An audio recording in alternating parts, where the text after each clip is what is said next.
আসসালামু আলাইকুম, Ratna lifestyle channel থেকে আমি রত্না সবাইকে ওয়েলকাম করছি আমার চ্যানেলে নতুন আরও একটি লাইফস্টাইল ভিডিও দেখার জন্য। শীতের মিষ্টি একটা সকাল দিয়ে শুরু করলাম আজকের ভিডিওটি। আসলে এবারে কিন্তু এত শীত পড়ে নাই, এবারে অনেক শীত পড়েছে যে সকালে ঘুম থেকে উঠতেই ইচ্ছা করে না, অনেকটাই কষ্ট হয়, তারপরেও উঠা লাগে বাধ্য হয়ে। যাই হোক প্রিয় আপুরা, তোমাদের ওখানে কেমন শীত পড়েছে অবশ্যই জানাবা, আর কি কোথা থেকে ভিডিওটা দেখতেছো তাও কমেন্টে কিন্তু লিখবা। যে সকল আপুরা আজকে নতুন এসেছো আমার চ্যানেলে, প্লিজ চ্যানেলটি সাবস্ক্রাইব করে দিয়ে পাশে থাকতে পারো।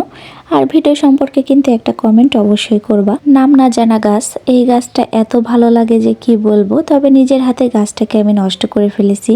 এই গাছ যখন আমি প্রথম পানির ভিতর লাগিয়েছিলাম, তখন আমি ওই যে রান্নার পাশে যে ভিডিও করতাম, তখন আর কি চুলার পাশে গাছগুলা রেখেছিলাম। তো কয়েকটা পাতা দেখো একদম আগুনের তাপ লেগে শুকিয়ে গেছে, তবে আবার নতুন পাতা বের হচ্ছে। ভেবেছিলাম যে একদমই মারা যাবে। ঘরের ভিতরে বরাবর গাছ লাগাইতে আমার বেশ ভালো লাগে, তবে এই গাছটা এরকম সমস্যা হওয়ার কারণে মনটা ভীষণ খারাপ হয়ে গেছিলো। তবে তোমাদের ভাই আর একটা ডাল এনে দিয়েছে, তো ওটা পানির ভিতরে রাখবো, ভিডিওতে দেখাবো পরবর্তীতে। আর মানি প্লান্ট গাছ না আমার কাছে হতেই চায় না, এত চেষ্টা করেছি যে পানির ভিতরে কিছু গাছ লাগিয়ে রাখবো, কিন্তু হয়ই না কিছুতে। এই গাছগুলা 1 মাসের উপরে আমি পানির ভিতর রেখেছি, একদম পানি চেঞ্জ করি নাই। তো ভাবতেছি আজকে নতুন পানি দিব, সেই সাথে ঠান্ডা পানি দিয়ে গাছগুলা ধুয়ে দিব। আসলে গাছগুলা ধুয়ে দিলে গাছগুলা দেখতেও বেশ ভালো লাগে, নতুন নতুন পাতাও বের হয়। গ্লাসের ভিতরে যে আমি পুঁতি দেখেছি, আসলে এগুলা না আমি অনেক আগে ওই যে মানুষে দেখতাম কিছুদিন আগে আংটি বানাইতো, আপেল বানাইতো, ফল বানাইতো, ওর জন্য না পুঁথিগুলা কিনেছিলাম। তো এখন আর কি ওগুলো তো বানায় না, আর ওগুলো এখন কেউ ব্যবহার করে না। তো এর কারণে এই পুঁথিগুলা আমি এই গ্লাসের ভিতরে রেখেই গাছটা রেখে দিয়েছি। দেখতে কিন্তু দারুণ লাগতেছে, মনে হচ্ছে আনারের বিচিগুলা।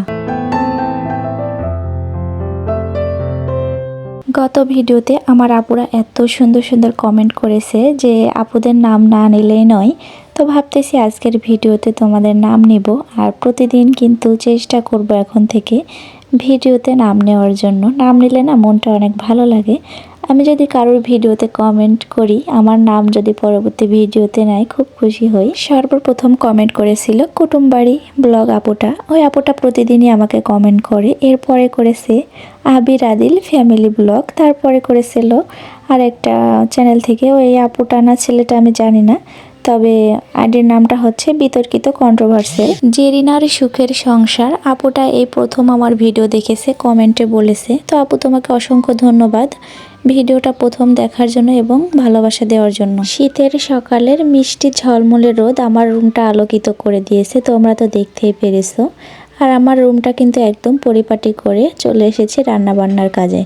তোমার ভাইয়া এই আলু নিয়ে এসেছে বেশ কয়েকটা দিন ধরে, তবে রান্নাই করতেছি না, খেতে কেমন হবে না হবে, কারণ এই আলু আমি প্রথম দেখতেছি। এটা নাকি পাহাড়ি আলু, খেতে অনেক মজা। কিনেছিল যে দোকান থেকে, ওই দোকানের লোকটা বলেছিল। তোমার ভাইয়া কিন্তু অফিসে যাওয়ার আগে বলে গেছে এই আলু দিয়ে আর মুরগির মাংস দিয়ে রান্না করার জন্য। কক মুরগি এনেছিল 2 দিন আগে, তো অর্ধেকটা রান্না করেছিলাম আর অর্ধেকটা রেখে দিয়েছি, ওটা দিয়েই রান্না করে নিব। মুরগির মাংস রান্না করার জন্য সব মশলাপাতি কিন্তু দিয়ে নিয়েছি, আর এখন আমি মাংসটা দিয়ে ভালোভাবে কষিয়ে রান্না করব। আমার বর খেতে চেয়েছে আর আমি ভালোভাবে রান্না করব না, এটা তো হতেই পারে না। আসলে তোমার ভাইয়া যেদিন বাসায় ভাত খাবে সেদিন কিন্তু আমি সত্যি ভালোবেসে রান্না করি, এজন্য খেতে মজা হয়। আর আমি যেদিন একা একা থাকি বাসায়, রান্নার কোনো প্যারা থাকে না, কেউ থাকে না, সেদিন একদমই ভালো লাগে না রান্না করতে, খেতেও ভালো লাগে না। আর কয়েকটা আপুর কমেন্ট পড়ে নিই রান্না করতে করতে। আসমা লাইফস্টাইল আপু, তানিয়া ব্লগ আপু, রেশমি লস্কর আপু, বাংলাদেশি ব্লগার নুসরাত আপু, টুনাটুনির ব্লগ আপুটা। আসলে এই আপুটার ভিডিওটা না আমি ফেসবুক থেকেও দেখি, অনেক সুন্দর ভিডিও বানায়। ওই আপুটা প্রথম কমেন্ট করেছে ভিডিওতে, ধন্যবাদ আপনাদের সবাইকে।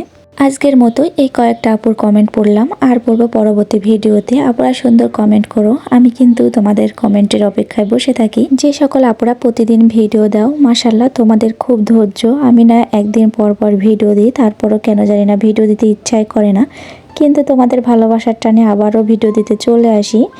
আর একটা ভিডিওতে ভয়েস দিতে কিন্তু অনেকটা কষ্ট হয়, তারপরও ভিডিও দেওয়ার চেষ্টা করি। আমি যে আলু দিয়ে আজকে মাংসটা রান্না করতেছি, এই সেই আলু হালকা ভাপ দিয়ে নিয়েছি। ভাপ দেওয়ার পরে মাঝে এরকম লাল হয়ে গেছে আর সবুজ সবুজ লাগতেছে, বেশি দেখতে কিন্তু বেশ ভালো লাগতেছে। আর এখন কিন্তু আমি তরকারির ভিতরে আলুগুলা দিয়ে দিচ্ছি। আলুগুলা দেওয়ার কিছুক্ষণ পরেই কিন্তু সেদ্ধ হয়ে যাবে। আলুগুলো অতটাও কিন্তু খারাপ ছিল না যতটা ভাবতেছিলাম আমি। বাসায় যেহেতু আমরা 3 জন, আমি, আমার বর আর আমার মেয়ে, এর কারণে কিন্তু এক তরকারি রান্না করি। বিশেষ করে প্রতিদিনই এক তরকারি হয়, মাঝে মাঝে 2 তরকারি করি, কারণ বেশি রান্না করলে অতটা খাওয়া হয় না। আর অযথা রান্না করে অপচয় করে তো কোনো লাভ নাই। তোমাদেরকে দেখাই, তোমরা আবার কেউ কিছু মনে করিও না যে আমি এক তরকারি রান্না করি। অনেকেই বলে যে এক তরকারিতে ভাত কিভাবে খাই, কিন্তু আমরা না খুব সুন্দরভাবে পেট ভরে এক তরকারি দিয়ে খেতে পারি। আসলে লোভ দেখানোর তো কোনো প্রয়োজন নেই। আমাদের যতটা প্রয়োজন ততটাই খরচ করতে হবে বা ব্যয় করতে হবে। ইনকামের উপরে নির্ভর করে কিন্তু আমাদের ব্যয়টা করতে হয়। মাশাআল্লাহ, আজকে তরকারি রান্না এত মজা হয়েছে যে কি বলবো। তোমার ভাইয়া খেতে অনেক প্রশংসা করলো। আর বরাবরই আমার হাতের রান্না কিন্তু পছন্দ করে, প্রায় ভিডিওতে তোমাদের বলে থাকি। তো আমার তরকারির কিন্তু ফাইনাল লুক এটা। আর কালারটা না দারুণ হয়েছিল। তোমরাও বলবা কমেন্টে কেমন হয়েছে। সবাই ভালো থাকবা, দেখা হবে অন্য কোনো ভিডিওতে। আর সুন্দর কমেন্ট করতে কিন্তু ভুলবা না। আল্লাহ হাফেজ।